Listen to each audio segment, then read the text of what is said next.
તો પીએમ નરેન્દ્ર મોદી 2 દિવસ ગુજરાતના પ્રવાસે છે અને આજે ગાંધીનગરમાં પણ તેઓ હાજરી આપવાના છે કે જ્યાં આગળ તેઓ હોસ્પિટલનું લોકાર્પણ કરશે। યુએન મહેતા હોસ્પિટલ રિસર્ચ સેન્ટરનું તેઓ આજે ઉદ્ઘાટન અને લોકાર્પણ કરવા જઈ રહ્યા છે। હવે ગાંધીનગરમાં પણ યુએન મહેતા ઇન્સ્ટિટ્યૂટ હોસ્પિટલ શરૂ થવા જઈ રહી છે અને લોકાર્પણ પહેલાં આરોગ્ય મંત્રીએ પણ હોસ્પિટલની મુલાકાત લીધી, જ્યાં હાર્ટ માટે ઝોન અને રીઝન પ્રમાણે યુએન મહેતા અને સેટેલાઇટ સેન્ટર શરૂ કરાયું છે। 84 કરોડના ખર્ચે સેટેલાઇટ સેન્ટર તૈયાર થયું અને ઉત્તર ગુજરાત સહિત ગાંધીનગરના લોકોને હૃદયની સારવાર મળી રહેશે। ગાંધીનગર પછી સુરત, ભાવનગર અને રાજકોટ ખાતે હૃદય રોગની હોસ્પિટલ બનાવવામાં આવશે।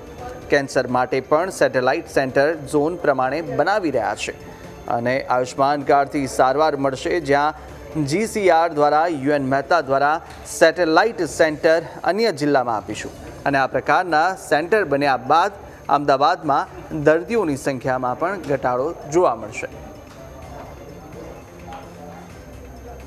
હાર્ટ માટે દરેક ઝોન વાઇઝ, દરેક રિજિયન વાઇઝ આપણું સૌથી મોટું હાર્ટ માટેનું ઇન્સ્ટિટ્યૂટ યુએન મહેતા અને એના થકી સેટેલાઇટ સેન્ટર, એટલે અહીંયા જે સર્વિસીસ મળે છે એવી રિજિયન વાઇઝ સર્વિસીસ મળે એના માટેનો પ્રયત્ન શરૂ કરવામાં આવ્યો।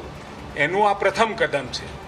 ગાંધીનગરમાં હાર્ટ માટેની સ્પેશિયાલિટી સર્વિસીસ માટે અમદાવાદ ના જવું પડે, પરંતુ ઉત્તર ગુજરાતથી આવતો તમામ ફ્લો અહીંયા જ સેવાઓ પામી શકે એ પ્રકારનું આ સરસ મજાનું 84 કરોડના ખર્ચે એમાં આરોગ્ય વિભાગના પીઆઈયુ અને યુએન મહેતાના કમ્બાઇન્ડ એફર્ટથી આ સરસ મજાનું આ સેટેલાઇટ સેન્ટર આદરણીય પ્રધાનમંત્રી મોદી સાહેબ ખુલ્લું મૂકવા જઈ રહ્યા છીએ અને સાથે અસારવા સિવિલ કેમ્પસમાં પણ 588 કરોડના ખર્ચે અસારવાની અંદર 1800 બેડનું નવીન બિલ્ડિંગ બનાવી ખાતમુહૂર્ત એ કરવાના છે।